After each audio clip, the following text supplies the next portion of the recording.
വേനൽ അവധി കഴിഞ്ഞ് സ്കൂൾ തുറക്കുന്ന ദിവസം യുഎയിലെ ഫെഡറൽ ഗവൺമെന്റ് സ്ഥാപനങ്ങളിൽ ജോലി ചെയ്യുന്ന രക്ഷിതാക്കൾക്ക് 3 മണിക്കൂർ ജോലി ഇളവ് പ്രഖ്യാപിച്ചിരിക്കുകയാണ് യുഎഇ.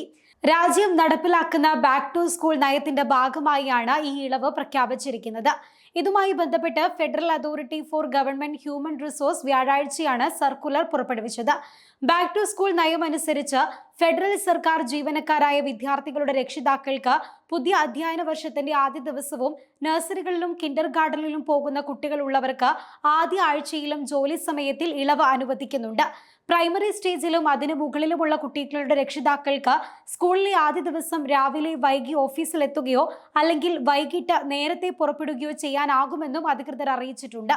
അതേസമയം രാവിലെ കുട്ടിയോടൊപ്പം സ്കൂളിൽ പോകാനും വൈകിട്ട് സ്കൂളിൽ നിന്ന് തിരികെ എത്തിക്കാനും അവസരം നൽകുക എന്ന ലക്ഷ്യത്തോടെയാണ് ഈ പുതിയ തീരുമാനം വന്നിരിക്കുന്നത്. ഇങ്ങനെ വൈകി വരാനോ നേരത്തെ പോകുവാനോ അനുവദനീയമായ സമയം ആകെ 3 മണിക്കൂറായി പരിമിതപ്പെടുത്തിയതായും അധികൃതർ അറിയിച്ചിട്ടുണ്ട്.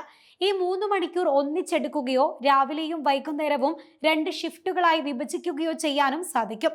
ഫെഡറൽ ഗവൺമെന്റിന്റെ ഹ്യൂമൻ റിസോഴ്സ് നിയമങ്ങൾക്കും ചട്ടങ്ങൾക്കും അനുസൃതമായി സ്ഥാപനം നിർണയിച്ചിട്ടുള്ളതും ഓഫീസ് മാനേജറുടെ അംഗീകാരത്തിന് വിധേയമായ രീതിയിലാണ് രക്ഷിതാക്കൾക്ക് ഫ്ലെക്സിബിൾ ജോലി സമയം അനുവദിച്ചിട്ടുള്ളത്.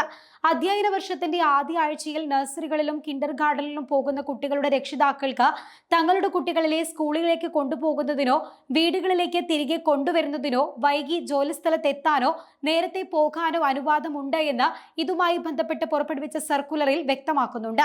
അതേസമയം സ്കൂളിലെ രക്ഷകർതൃ യോഗങ്ങളിൽ പങ്കെടുക്കുന്നതിനോ ബിരുദദാന ചടങ്ങിനോ മറ്റു പ്രത്യേക പരിപാടികൾക്കോ പ്രവർത്തനങ്ങൾക്കോ ആയി മാതാപിതാക്കളെ 3 മണിക്കൂറിൽ കൂടുതൽ ഇളവ് അനുവദിക്കില്ലെന്നും federal authority four government human resource വ്യക്തമാക്കിയിട്ടുണ്ട്.